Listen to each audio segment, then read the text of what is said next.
Hello and welcome to another episode of the Top Dogs podcast here on the Field of 68 Media Network. My name is Rob Doster. It is currently 1:52 a.m. on Wednesday evening, technically Thursday morning, here in Charlotte, North Carolina. I am down here at the ACC tournament, and I told you guys I was going to get you preview and recap podcasts for every game that UConn plays in the Big East tournament. And this is me delivering on that promise, even though I am exhausted. I've been up since 5 o'clock in the morning. I've watched 4 games of basketball here at the ACC tournament. And look, I'll be honest, I had more fun than I thought I was going to have there today.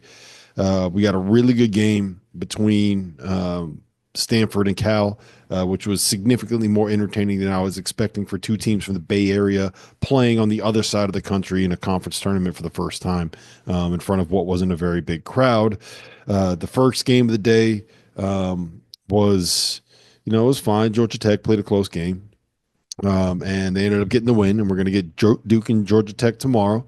And the biggest thing was that the game plan here for the people that don't know why I'm not at the Big East tournament right now. It's the first time I want to say since 2008 that I haven't been at the Big East tournament as a media member covering the sport. And the reason why is we wanted to do a show where we put together a broadcast that had coverage from every single one of the Power Five tournaments. Uh, Fanta, is going to be at the Big East tournament. And that Fanta is going to do stuff with Field of 68 when he's able to do stuff with the Field of 68. At the Big Ten, we have a guy named Mike Tulip who lives in Indianapolis and is one of the best analysts that we have. CJ Moore lives 20 minutes from where the Big 12 tournament is getting played in Kansas City, and he was already going to be there. So it came down to the SEC or the ACC. And to be frank, the flight path from Charlotte to Philadelphia is easier for me and had better times. So when Jeff said that he wanted to go to the SEC tournament, I said, all right, yeah, cool. I'll go to the ACC. And I was nervous. This decision was made 2 months ago, and I've gotten significantly more nervous as UConn has gotten significantly better. And the ACC has continued to become a league that is significantly more top heavy.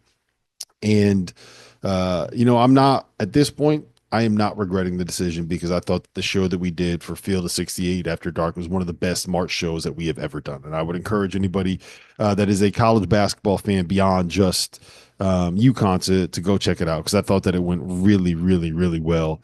And we were able to bounce through and cover a lot of ground with people that were really focused on the things that they were focused on. So I thought that could not have gone any better.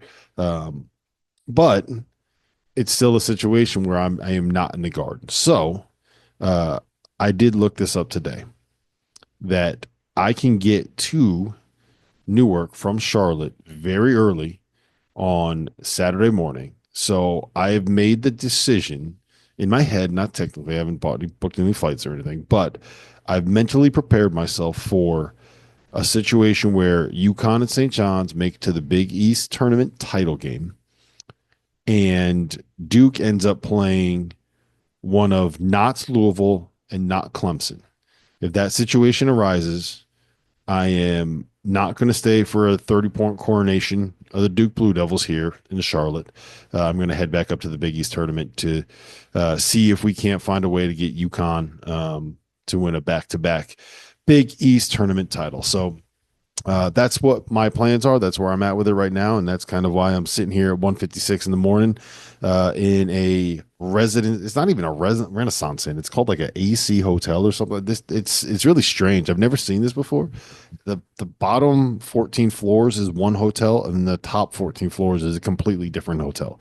I don't understand how this works. I went to the wrong floor, and I was very confused. But that's neither here or there. When I've been up for 23 straight hours now, that's when I start rambling and stop making sense in my own head. So let's get into it. UConn-Villanova, the 3-6 game in the nightcap of the Thursday edition of the Big East tournament. You guys know what Villanova is at this point, right? Eric Dixon is the best scorer in college basketball. Wooga Poplar is one of the most dangerous scorers in college basketball. Um, Jameer Brickus is a guy that doesn't turn the ball over. They got a whole bunch of big athletic wings, and Enoch Boachi is a guy that is big and physical in the paint. So these teams have played twice this season, and if you remember in the first game, there was no Liam McNeely.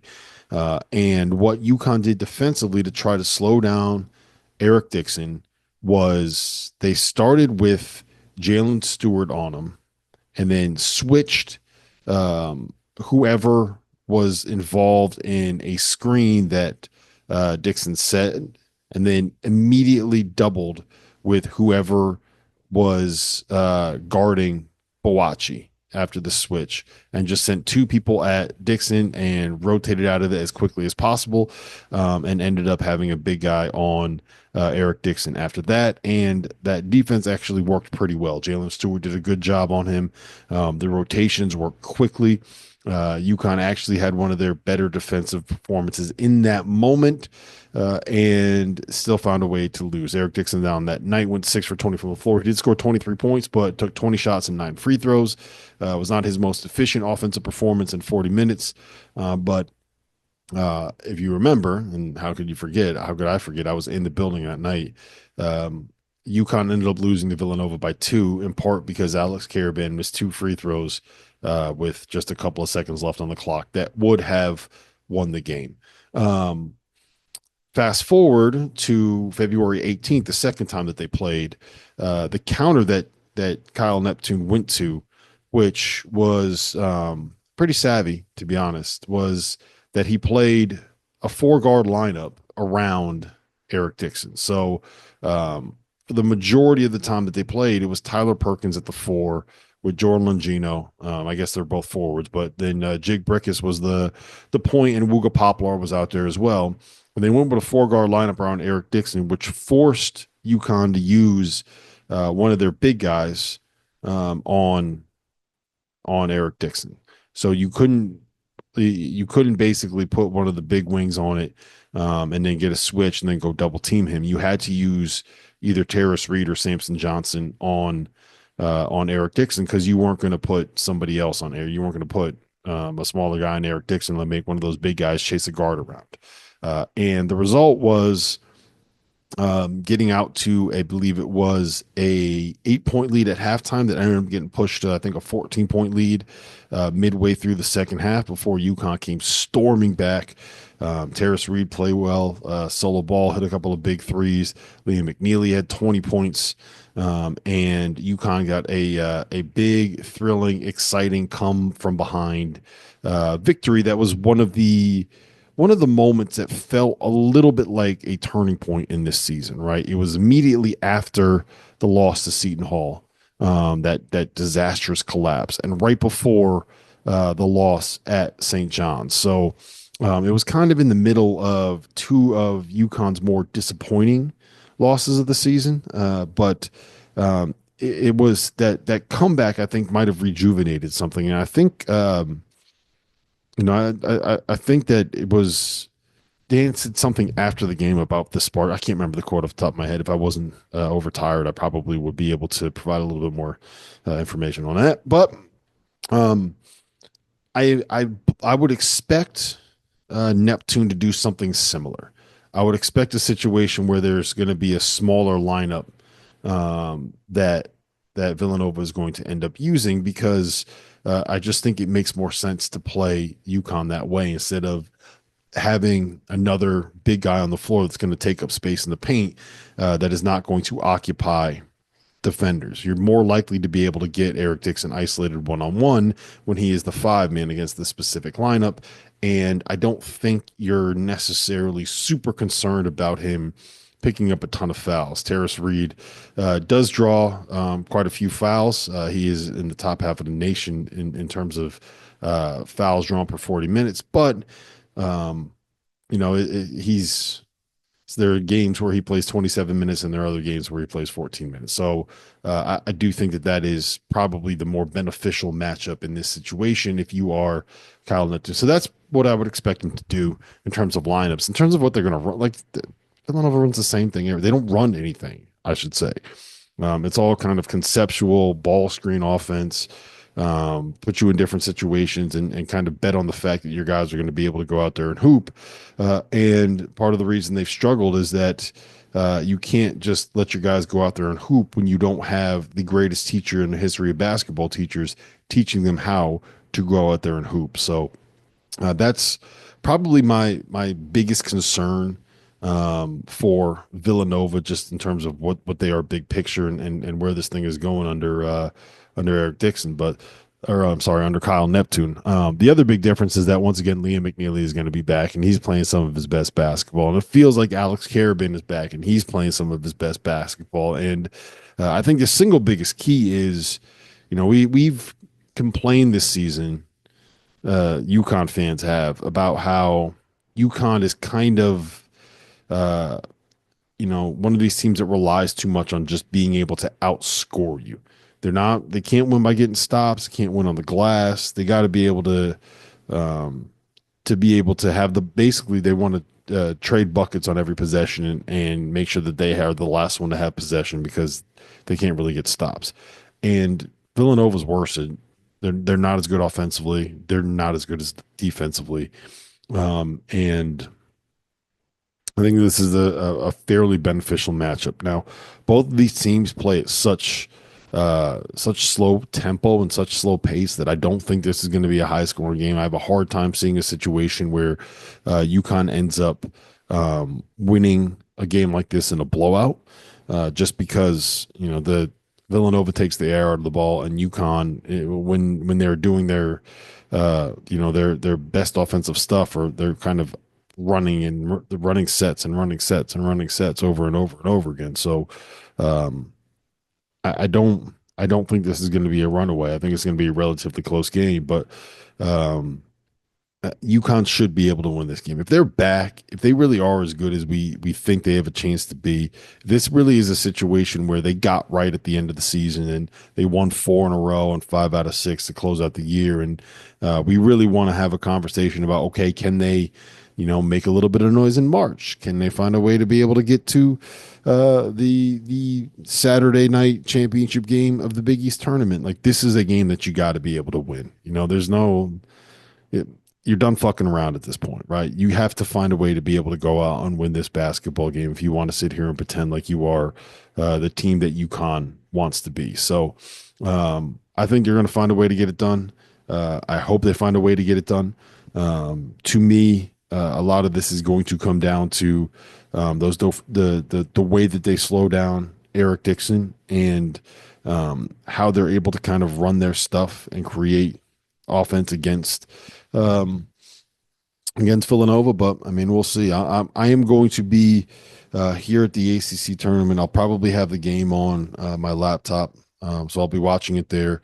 I do plan on, after our show tomorrow night, coming back here, getting through the tape and filming a reaction to whatever happens in that game and in that matchup. And then also, if the basketball gods are willing, a preview of whoever UConn would, in theory, potentially draw in the semifinals of the Big East tournament on Friday afternoon. But all of that is hinging on whether or not UConn can beat Villanova, and I do think that they have the horses to be able to beat Villanova, and I sure hope they do, man, because I would love to have a reason to hop on the earliest flight out of Charlotte to find a way to get up to New York City for the 2025 Big East Tournament Championship game. That'd be a lot of fun to do.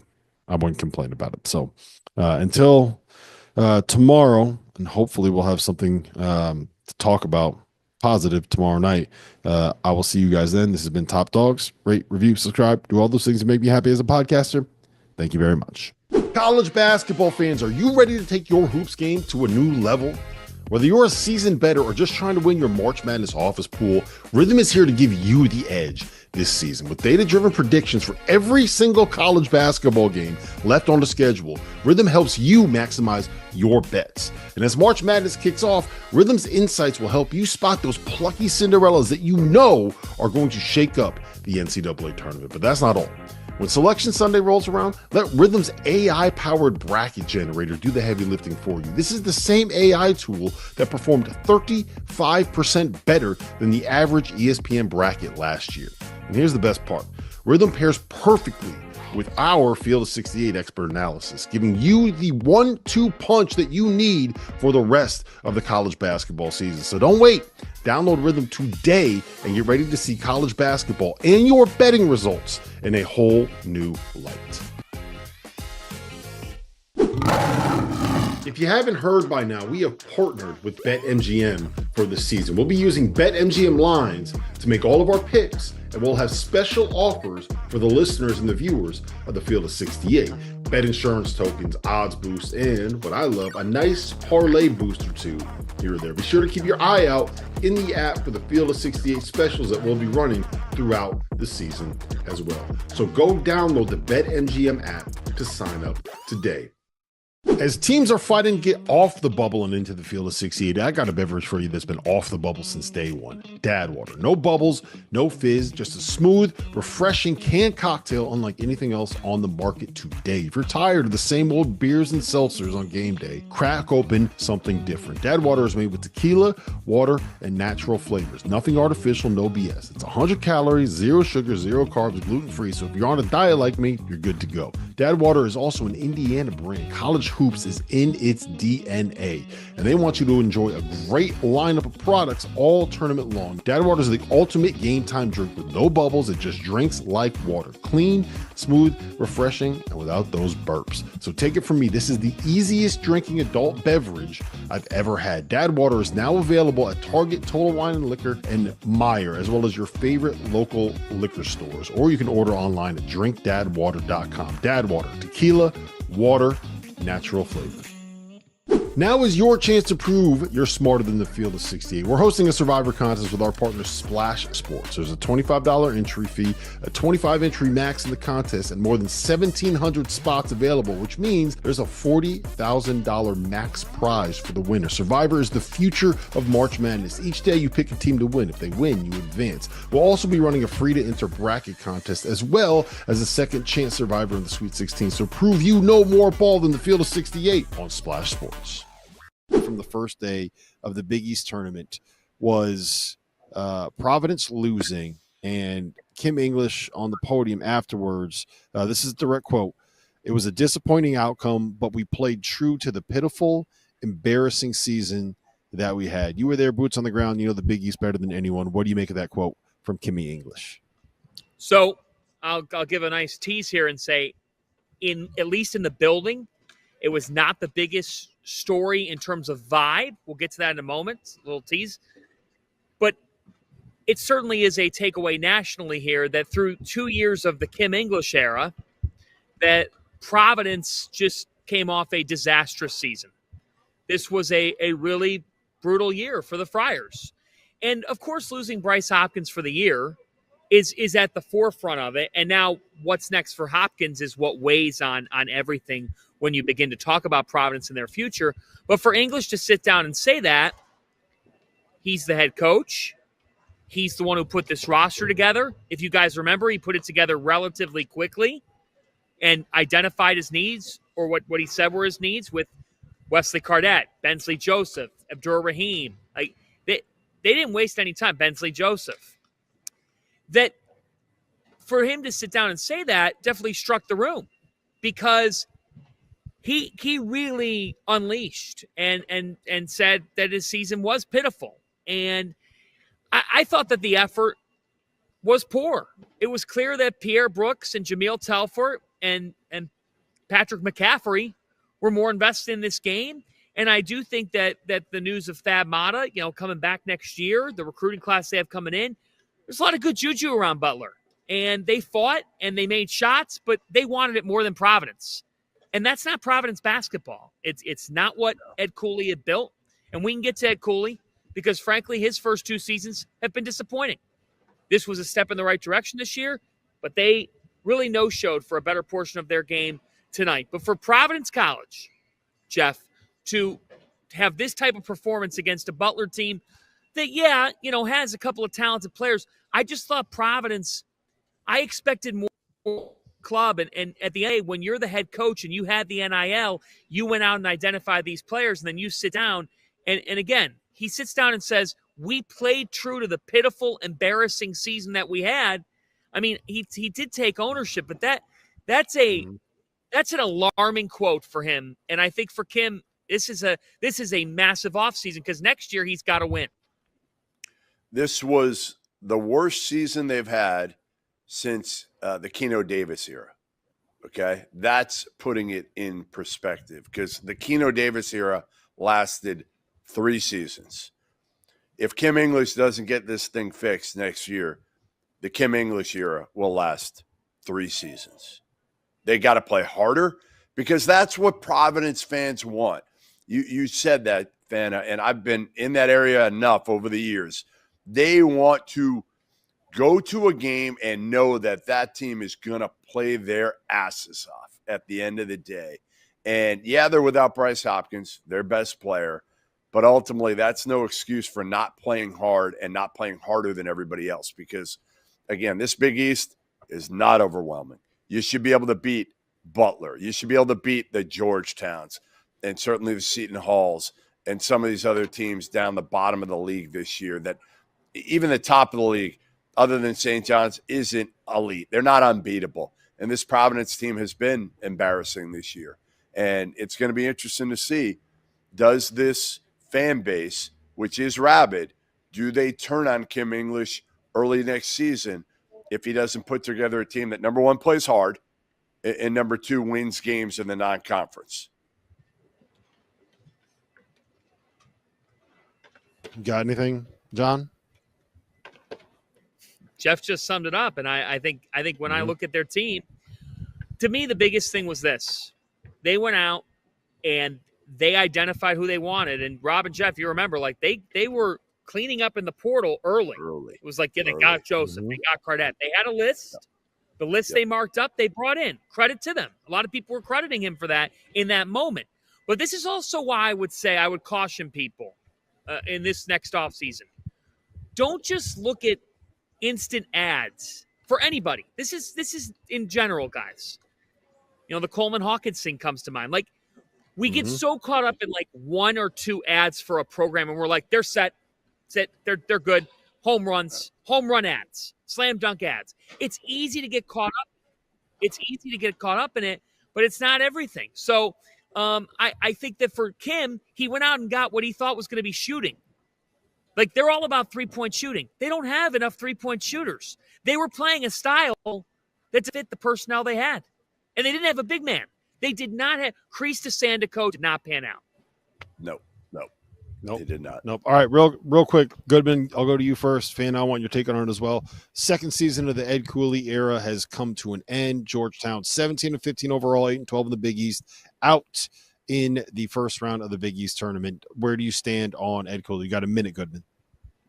Yeah, I mean, he made progress, but they're not as far along as I thought they would be, and I'm sure Ed Cooley thought they'd be after year 2. Year 2, I'm sure he was hoping NCAA tournament, and now it's the crown. And the question is, can he retain the key pieces? He's got money. Can he get Thomas Sorber back and then add the right pieces? Malik Mack is not the answer as a starting point guard to me for an NCAA tournament team that could maybe make some noise. So he's got some work to do. They're a step behind what I thought they'd be. Fanta? They are a step behind. Totally a step behind. And, you know, you shouldn't have one injury totally derail your season. Let's face it. With Thomas Sorber, they were a top 30 defensive team. Without him, they were a bottom 30 in the country. They couldn't defend tonight. And DePaul took them out back in 3 games. It's a 3-game sweep by DePaul. DePaul hadn't swept the team in 3 games in a season since they were in Conference USA. They've been in the Big East for 2 decades. The story, though, guys, tonight, I'm telling you from this building, I agree with everything Jeff said. And I think for Georgetown, you got to win year 3. But I'm telling you guys right now what the vibe was inside this building. The vibe was Chris Holtman knows what the hell he's doing. Like, DePaul got lucky being able to hire him. They came out tonight. They were up 27-12 on the gates. The ball was popping. Georgetown's defense had little to no answer. They had 17 assists on 25 makes. NJ Benson. He had a torn ligament in his hand that sidelined him for the last 6 games. He plays tonight. And this is a guy who's a transfer from Missouri State. Chris Holtman said, we looked at his analytics. We thought they checked out. 18 on 7 of 8. And I'll tell you what, they got a gem in Layden Blocker. I love Connor Emright, but his injury has allowed Blocker to not look over his shoulder. The Arkansas transfer was phenomenal tonight. He had 18 and 6 assists. Good win for DePaul. You can now say year 1 of the Chris Holtman era was a success. They have 5 league wins. They had 0 last year. 0